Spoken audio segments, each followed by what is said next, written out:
TEPCO says it's going to be transparent about this process throughout the release. So far they've given the details for that first day when they say they've released 813 tons of water that were formerly used to cool the damaged reactors at the plant.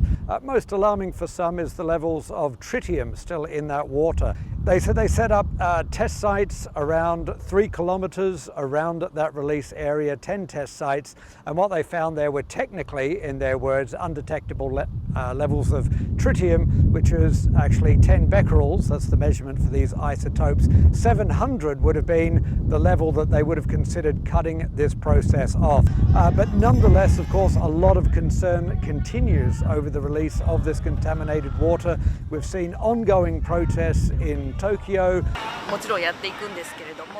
If there are consequences, they are not going to affect my generation, but those to be born in the future.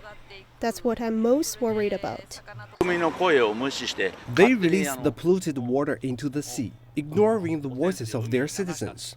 This is something that they should never do. This initial release will only be for about 17 days, involving 7,800 tons of the contaminated water, but the entire process is expected to take up to 3 decades. But protesters saying they will continue until the government and TEPCO find a different way to dispose of this water.